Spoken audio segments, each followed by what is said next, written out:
Bienvenidos a un programa más de Leer para Crear. Yo soy Fernanda Martínez. Yo soy Tania León. Yo soy Marcelo Rodríguez. Y hoy tenemos a un invitado especial que les estuvimos diciendo por la página que tenemos en Facebook. Nos da mucho gusto que estés aquí con nosotros. Si quieres presentarte. Muy bien. Me encanta. Para esto es el intercambio, ¿no? Sí. Es Charles da Silva y nos visita desde Brasil. Es estudiante de intercambio de la Escuela de Negocios. Sí, la universidad de que vengo se llama Uninter, Universidad Internacional Uninter, con sede en Curitiba, uno de los estados más al sur de Brasil, y ahí estudio Relaciones Internacionales. Relaciones internacionales. Exactamente. Una de mis primeras preguntas es, no sé si se han fijado los estudiantes de intercambio que tenemos normalmente aquí en la Universidad Regiomontana vienen de Europa, son alemanes, son gente de España, Suecia, y tenemos pocos visitantes de Latinoamérica. ¿Por qué hace que alguien de Brasil venga a tener esta experiencia en México? Bueno, creo que tiene que ver también con mi sentimiento de justicia hacia América Latina. Yo soy una persona que quiere que estrechemos los enlaces entre México y Brasil, y así pienso. Y también todos los que vienen por intercambio traen lo que yo digo que es lo que cambia el mundo, la curiosidad. Si vienen para acá no es por nada, están curiosos y están viniendo. Y lástima que los de ahí del sur no vengan tanto, pero sí yo vengo para dar el ejemplo allá, que la gente venga y conozca nuestra cultura. Somos pueblos muy, muy parecidos en todo lo que es superar las dificultades y la improvisación, ¿no? ¿Verdad?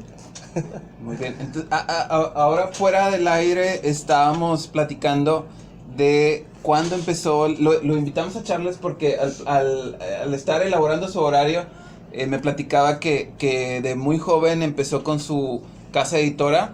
Exactamente hace cuánto tiempo fue eso y qué te llevó a iniciar este proyecto.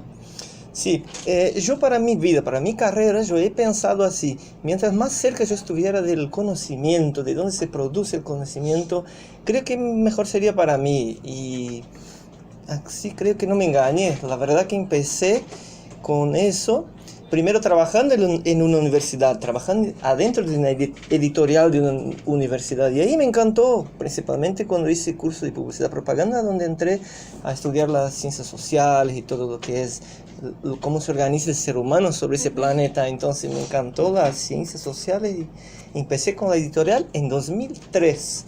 O sea, estamos hablando de 15 años. Hace 15 años, sí. Ahí estamos. Ahí desde 2013 empecé. Por supuesto que como era muy joven no tenía, digamos, un fondo cultural, algo que me diera oportunidad así de hacer una crítica sobre algo escrito, sobre algún libro y cosas, pero sí yo tenía la técnica del diseño gráfico. Entonces por ahí entré ya calculando en mi mente que en el futuro yo iba a alcanzar lo que era después la intelectualidad, ¿no? De estar practicando ahí con los libros. Y así fue. Al principio fue algo muy artesanal, pero fui conquistando la gente, los clientes, fui buscando toda una estrategia que hice. Hasta que después de 2009, 10, por ahí, la gente ya me venía buscando también una opinión. Qué bien. Pero fíjate, acabas de decir algo que en lo personal me parece muy interesante. No detenerte por tú mismo, te reconoces que no has llegado a esa perfección o que todavía no eres alguien, una autoridad en esa materia, seguro. Pero no detenerte y empezar a aprender, experimentar. Se me hace una cosa muy interesante. Sí, profesor aprender Marcelo, de esta experiencia. yo la verdad que entro en mi tercera universidad ahorita, en 2016, y la decidí llevar muy a fondo y ir por los países, hacer toda la experiencia que pudiera hacer.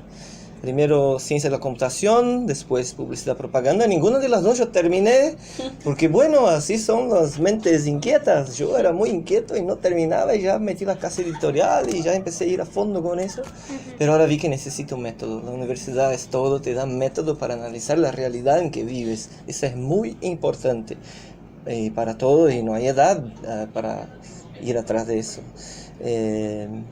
Entonces, lo más lindo que en mi cabeza me nació el gusto por entender el mundo más a fondo. Y ahí que fui por las relaciones internacionales y eso me lleva a estar acá.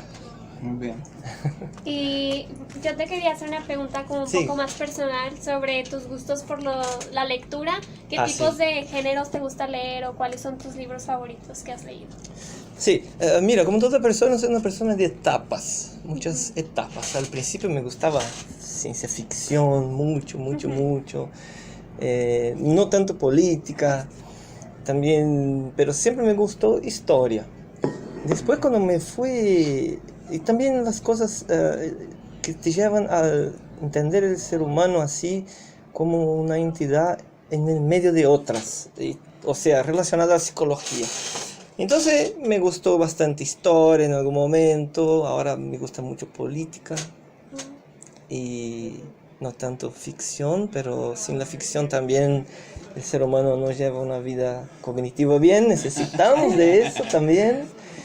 Y la lectura es toda una pasión, yo creo que todos que tuvieron la oportunidad de estar a solas con un libro bueno, se sintieron transformados de alguna manera, no es posible. Y cuando uno puede levantar la cabeza y sentirse en su lugar en el mundo, después de leer, después de conocer otras experiencias, esto es fantástico. Y creo que es una perfección que se lleva de por vida, no es que uno llega a un punto y con la soberbia dice, no, yo sé todo, es imposible, ya está Sócrates para probarlo, ¿no? Entonces, bueno. ¿Y cuál es tu libro favorito? Bueno, mira, mi libro favorito ahora, ahorísimamente. Sí. Uy, qué pregunta difícil. Me ha gustado, por ejemplo, me gusta un libro acorde a lo que significa en el momento histórico en que se hizo el libro. Por ejemplo, cuando Eduardo Galeano publicó Las Venas Abiertas de América Latina, para contraponerse a una estructura que estaba como matando la democracia en América. Ese libro es apasionante. Capaz que hoy uno lo lea y lo vea como exagerado, pero cuando uno entiende el momento en que fue hecho, que es apasionante. Ese libro lo tengo así, parece que los párrafos me están en la cabeza todavía, porque ahí hay párrafos que dicen así, dientes de hierro sobre Brasil. Dientes de hierro sería, o sea, la industria internacional llegando ahí en la década de 60, 80. Bueno, porque estoy con la política, entonces ese libro es lindo. Es sospechoso hablar, pero también tengo libros que hablan sobre sexualidad humana, que... Por ejemplo, este libro, que fue de mi editorial, tiene varios capítulos que hablan sobre la sexualidad humana. Y la verdad que leerlo me hizo entender más de mí, de mi sexualidad como ser, como persona. Y ahí están escritores como Foucault, entre varios otros, o Foucault, no sé cómo diríamos acá en México. Entonces, si le digo ahora, le digo Las Venas Abiertas de América Latina, mi favorito. Sí, por ejemplo, a alguien que está conociendo tu casa editora y le gusta la ficción, ¿qué libro le entregarías para que lea? Bueno, depende de la edad. Si es una persona un poco más joven, un adolescente o algo llegando ahí, yo tengo ese libro Havenon, que es una inspiración de una creatividad muy del sur de Brasil ahí, que uno podría decir que se asemeja a Harry Potter y todo eso, pero esa historia es una historia de una chica que está ahí viviendo su tiempo adolescente, todo eso, y se mete en una realidad paralela, y para salir de ahí tiene que vencer a sus propios Temores, demonios. Y también defectos éticos que por ahí tiene, porque la chica no respeta a los más grandes, habla delante de los otros y se mete en un lugar con mucho orden y quiere volver a casa y tiene que superar sus propios problemas. ¿Y cómo se llama el autor o la autora del texto? Acá la autora puso J.B. Han. Ajá. Se llama Jennifer Bastian Han. Okay. Es una chica muy llena de ideas, impresionante, es dibujante y todo. Entonces sí es alguien joven, alguien muy joven que hizo eso. Uh-huh. Y hace un momento nos mencionabas el libro de poesía. Pues sí. Mujeres que no dicen te amo. Bueno, este libro puede despertarles la curiosidad bastante, ¿no? Mujeres que no dicen yo te amo. Puede que ahí uno diga que, ese tipo está culpando por acaso a las mujeres que no digan eso.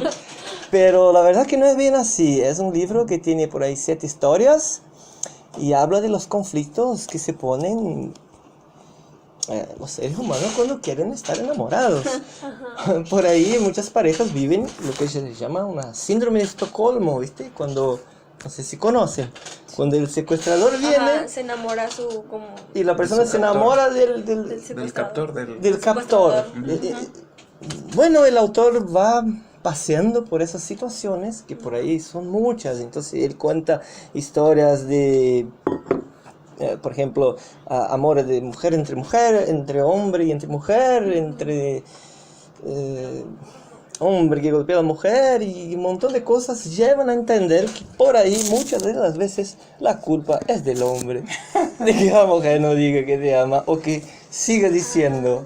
Entonces, pero no quiero también darle toda el grano del libro. Hay que leerlo, hay que disfrutarlo, hay que investigarlo, dudarlo, porque es para eso que sirve, ¿no? También la lectura. Claro, y así como tienen libros de poesía, de ficción, también tienen, como ya has mencionado, de historia, de política, libros académicos. Sí, pues sí, mire, como bien decía Marcelo, yo no soy una autoridad en el área de editoración de libros. Los que vengan con libros interesantes, nos arreglamos, nos ponemos de acuerdo, yo leo, sí, por ahí hacemos. El autor... A ver, por alguien que no está muy familiarizado, ¿cuál es el papel, el trabajo de un editor? ¿Qué nos haría ver que el editor está desquitando ahí, que está trabajando? Mira, un editor de libro, primero que todo, tiene que dar una evaluación cualquiera, profunda o superficial para la persona que escribe. Autorizar el libro. Mira, no sé si autorizar, pero ponerse ahí de acuerdo y más o menos ver que nada muy absurdo va a salir. De mi experiencia, yo ya les digo que saqué a algunas personas del problema de llevar por ahí un juicio en la espalda, porque una persona en algún momento escribió un libro por allá donde hablaba de personas de color de una manera que no era bien. Ajá. Yo le apunté el problema y dice que eso abre interpretaciones no buenas. Sí. No buenas. Y después también otras personas que citan fuentes y no ponen pruebas. Eso no está bien para los escritos, para la ciencia general. Uh-huh. Y si yo llego con ese escrito contigo, estoy corriendo un riesgo y tú me ayudas a evitar ese riesgo, ¿verdad? Y también es pedagógico, claro, por ahí yo te voy a decir, Marcelo, deje de hablar tanto así, vamos a lo que importa, por ejemplo, los conflictos entre las personas, o la pobreza, o de lo que quiera que tú quieras hablar. También el editor le da una cara al libro, ¿verdad? Mire, acá tenemos un conjunto de textos que son más o menos como una continuidad. Ese es un grupo de estudios de una universidad de mi ciudad que escribe sobre sexualidad humana, habla de las mujeres, de los homosexuales, entonces yo les voy dando también una identificación, una cara, por ahí un diseño gráfico interesante. Es importante que el libro tenga un aspecto bueno. Vamos a dar otros ejemplos acá de una cara para un libro. Bueno, creo que ese es una buena tapa. Esta también una tapa delicada, habla cosas ahí. libros, por ejemplo, de un grupo de personas que también escribe en continuidad. Por ejemplo, este habla de ética. ¿Cómo enseñar ética a chicos de secundario, por ejemplo? Empezando por temas muy sencillos como violencia, amistad, envidia y todo eso. Y le va dando conocimientos de ética. Y después ese de lógica. Vean que más o menos las tapas tienen una cierta semejanza, similitud. Después esa etapa también habla de habla de muchas experiencias hechas para darle de nuevo autoestima a mujeres, ¿no? Porque esa etapa también, adentro de la figura de esa mujer hay muchas diferentes mujeres, negras, afro, indias, características europeas y todo. ¿Nos podrías traducir este título a español? Eso sería Las Mujeres 1000. O sea, mujeres que van a 1000 por hora o cualquier cosa así. ¿Y el subtítulo? Dos. Eso sería de los... Bueno, ese es el nombre de un manjar que se hacen allá culturalmente. O sea, podría decir así, de la cocina a la emancipación. Okay. Esa es la idea del título. De la cocina del platillo típico a la emancipación. Muy bien. Emancipación como un ser humano, ¿no? Que es la mujer y por ahí... Yo creo que este es uno de los... Como dice, hablar de lo importante es una asignatura pendiente. Creo que hemos avanzado algo en los últimos 100 años, 50 años, pero todavía faltan muchísimas cosas por hacer. Falta. Hay algunos países que están un poco más avanzados, pero hay muchísimos donde hay un rezago, donde sí falta equidad, Sí, hay que haber instituciones de soporte y también acciones gubernamentales. Ese libro es el resultado de una inversión que fue ahí por el año 2012 del gobierno, que hizo programas estimulando que se formaran equipos para primero identificar y sugerir técnicas para que la mujer se emancipe de alguna forma principalmente la mujer pobre, ¿no?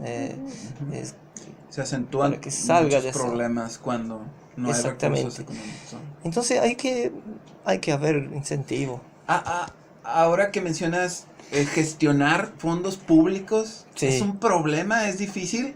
¿O has encontrado la manera de ejercer esos fondos públicos, encontrarlos y ponerlos a funcionar en cosas productivas? Claro. ¿Es difícil? Brasil ha vivido una lluvia de inversiones públicas en lo cultural. En algunos años que marcaron los gobiernos de los partidos de los trabajadores en Brasil y todas las políticas dirigidas al social. Fue una lluvia de inversiones. Yo mismo en mi editorial saqué, 6 o 5 libros. Lo que sí, yo soy una editorial pequeña, llegué a hacer 20 libros en un año, pero después reducí la marcha y estoy haciendo como que 7, 6 ahora, porque también estoy en una etapa de renovación y estudiando, haciendo relaciones internacionales, yendo al mundo, descubriendo y todo eso. Entonces he disfrutado de las inversiones públicas, todavía sigue habiendo inversiones públicas en Brasil. Por ejemplo, si tú llegas con un proyecto para mi editorial y si es grande, podemos hacer ese proyecto, presentar al gobierno y recibir una firma autorizando que vayamos a las empresas y que esas empresas nos den dinero que pueden deducir que deducen del impuesto. No sé si acá en México hay algo similar. Sí, pero no, que sí. estoy recién llegando y todo estoy por conocer en México. Entonces sí, hay mucha inversión allá, hubo más, ahora menos.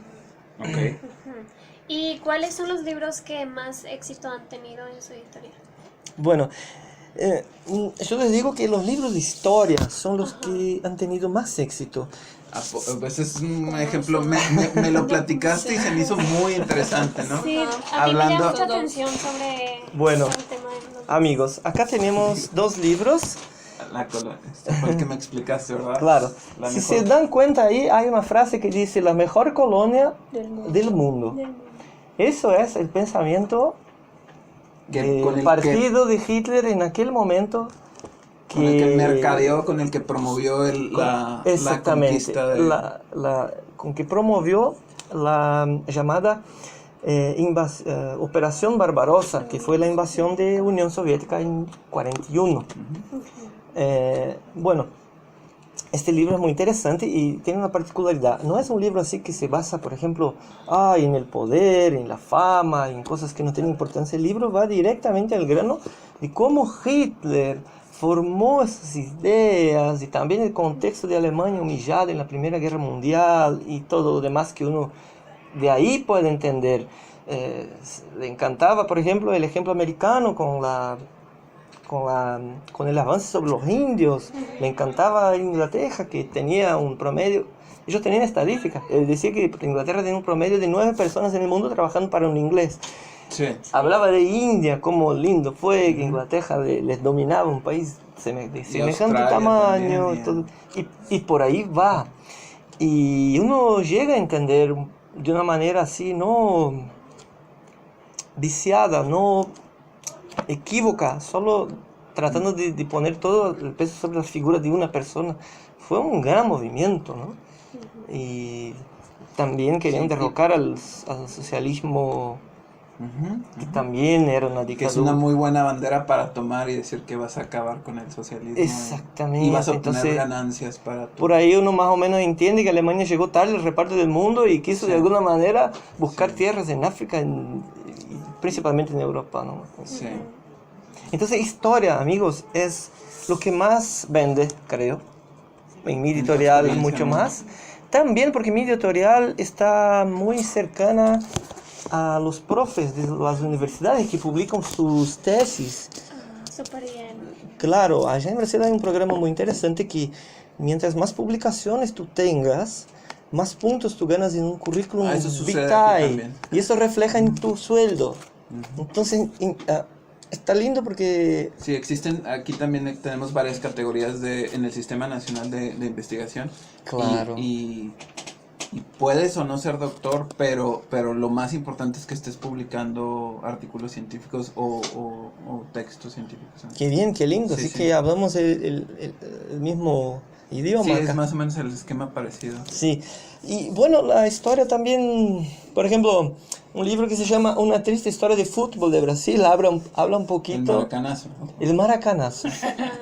Pero ¿sabe qué, chicos? Va más allá de eso. Del fútbol. Va más allá, va a evaluar el papel de la prensa que agarró ese momento y le hizo tan trágico a los brasileños, no dejó de hinchar con eso, que motivó toda Una tragedia. una depresión social muy grande en Brasil.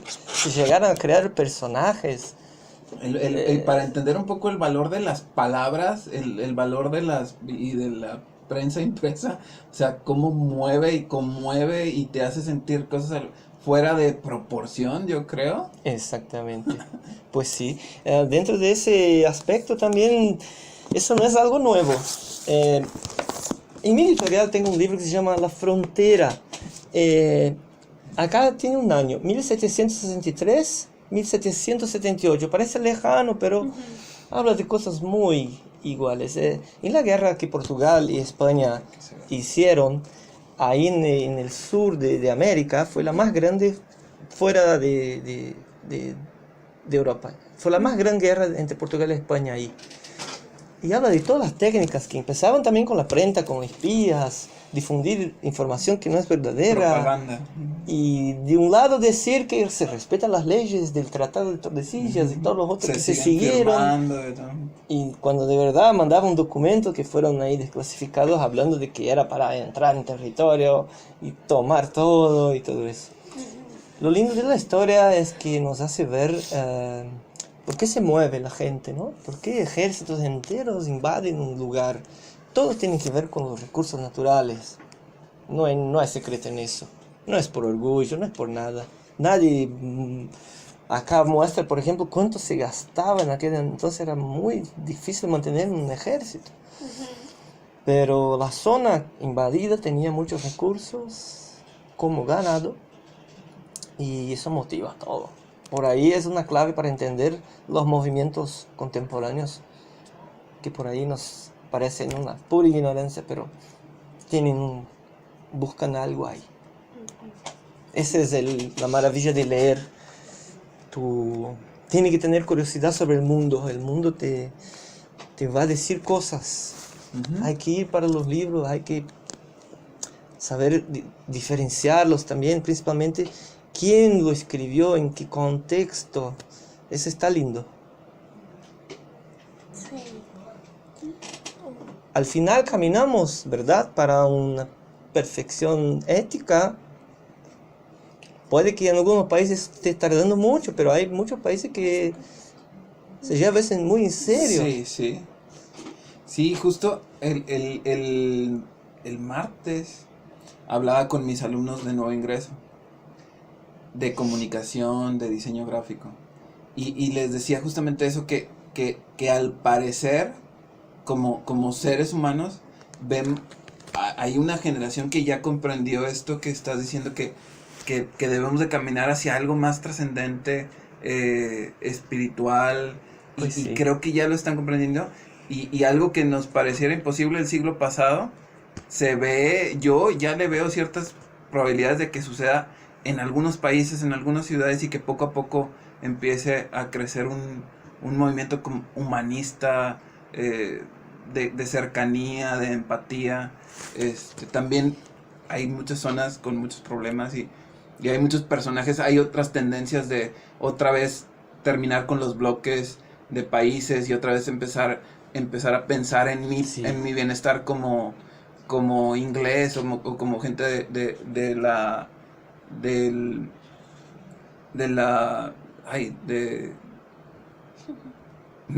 británica, como británico, Claro. pero igual como norteamericano, hay gente que quiere separarse de nuevo, pero también hay, a nivel de como sociedad, hay mucha conciencia, creo, nueva Sí. de que tenemos que cambiar las cosas, ¿no?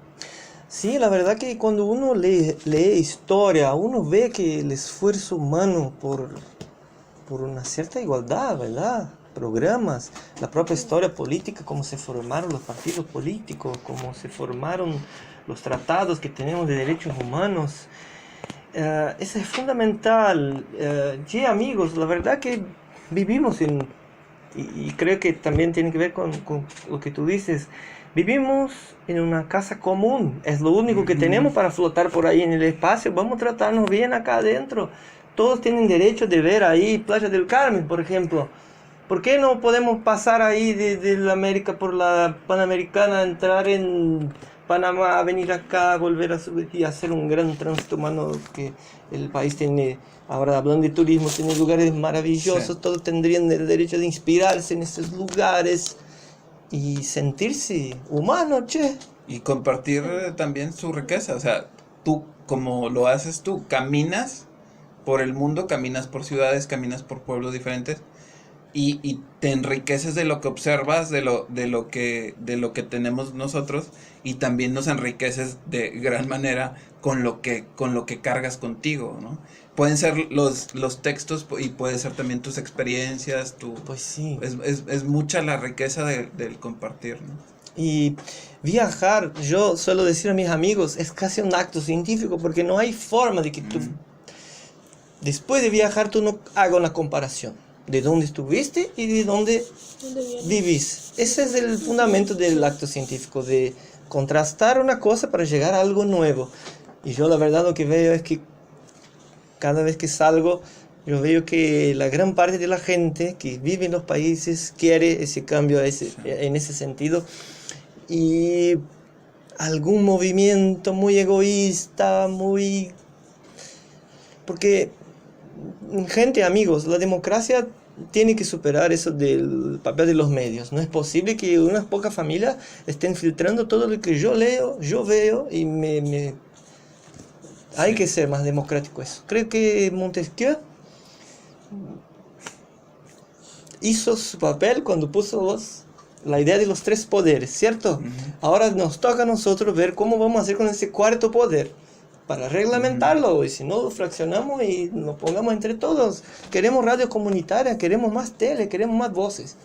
Creo que eso por ahí me sale un poco apasionado, pero no hay forma de que uno, al revisar la historia de esa gente que vive en ese planeta, no se vuelva amigo de la justicia y de la igualdad entre los pueblos. ¿Qué te has encontrado en México? ¿Cuánto tiempo llevas? ¿Un mes? ¿No habías viajado antes a México? Sí, amigos, la verdad que México, soy un bebé en pañales en México. Tengo todo por descubrir, acepto sugerencias y cuestiones de lugares, de paseos, de todo. Lo que sí, he revisado un poquito la historia de México, ¿no? Cómo se formaron los pueblos que vinieron del norte, por ahí se aglutinaron y formaron una sociedad de familias bastante compleja, mucho más compleja que las sociedades amerindias que vivían en Brasil. Eso también habla del tamaño de los países. Ven que donde conquistó Portugal quedó grande, donde conquistó España quedó fraccionado, porque acá la estructura social era mucho más compleja y todo eso, y ahora vengo a ver de frente cómo quedó el resultado de todo eso, de todo ese proceso. Combinación. Así que estoy todo por descubrir de México y tengo una buena onda con los mexicanos, la verdad, que si me permite contar, ya que estamos contando de todo, bueno chicos, vamos un poco más. La verdad que yo también trabajo como voluntario en eventos deportivos. Este año hice mi 5º trabajo voluntario en Rusia, en el Mundial de Fútbol. Pero el primero que hice fue en un evento que era el primer evento de integración deportiva de los pueblos originarios del mundo. Entonces recibimos ahí en el centro de Brasil, Tocantins, 20 etnias de Brasil, pero Brasil tiene 200, ¿está? Pero recibimos 20, fue lo que fue posible organizar y dar transporte gratis a esa gente. Y también 20 etnias de afuera, estamos hablando de pueblos originarios de Rusia, de México, de Panamá, de varios países de América, Argentina, Bolivia, todo. Y ahí jugamos, también de China, Nueva Zelanda, Canadá, ¿no? Que los indios vienen blanquitos de ahí. Y ahí jugamos mucho al fútbol, ¿cómo se llama? Arco y flecha, ¿sí se dice?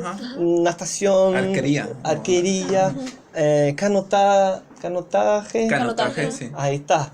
Pero también hablamos de políticas que esos pueblos hacen en sus países, ¿no? Y he descubierto que en Canadá las comunidades indígenas están tan organizadas que ellos tienen ahí leyes fuertes y se protegen, al contrario de Brasil, que las comunidades indígenas sufren ataques principalmente del que se llama agronegocio, todo eso.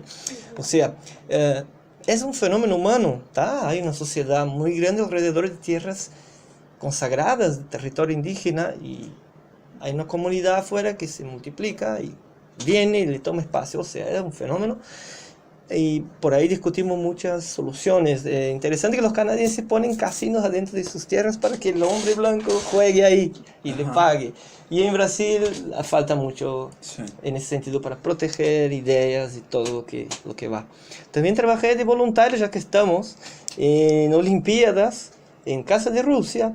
Trabajé en el aeropuerto para Río 2016 y también trabajé en las Paralimpiadas.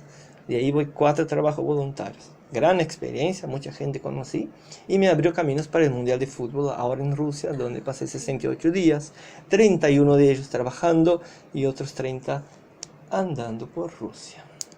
Y fue lindo ver la diferencia del sur de Rusia, del norte, de lo que es la metrópole, ¿no? Moscú. Sí, también es un país muy vasto, muy grande, ¿no? Muy vasto, conservado, lleno de detalles que uno tiene que ir ahí y ver. Un detalle que me gustó mucho es que en Rusia los precios son 30-40% más baratos de lo que acá. Entonces uno viaja, uno come y uno se divierte más veces. ¿De qué población o ciudad vienes en Brasil? Bueno, amigos, capaz que ustedes viendo una persona así, con ese estereotipo un poco más clarito, ¿no? Piense que es brasileño ese tipo, pero sí. En el sur de Brasil sufrimos procesos colonizatorios en el año 1800 y algo hasta la Segunda Guerra Mundial. Flujos muy grandes de italianos, poloneses, alemanes y después más tarde japoneses y gente más de Asia ahí en São Paulo. Entonces yo soy del sur de esa mezcla que se generó ahí.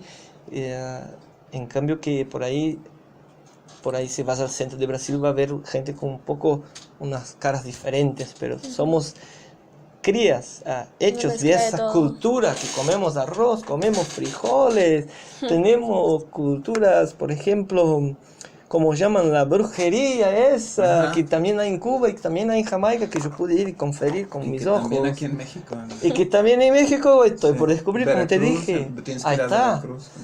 Entonces, somos ahí hechos de eso. Somos. Yo, por lo menos, he vivido ahí 2 mundiales de fútbol que Brasil ganó. Fue muy lindo todo eso. Y cuando uno se pone grande, uno ve, contrasta bien lo que es eso, lo que es la política y que hemos alcanzado hoy día. Así que soy del sur de Brasil, casi frontera con Argentina. Ahí que aprendí el idioma, ¿no? Claro. Bueno, aprovecho para decir que muchas de las cosas que hacemos con pasión y amor, ¿no? Y es verdad que a los brasileños les gusta mucho el Chavo del Ocho. Yo había escuchado que, Ah, eso, que, o sea, de hecho en Brasil quieren más el Chavo del Ocho que en México.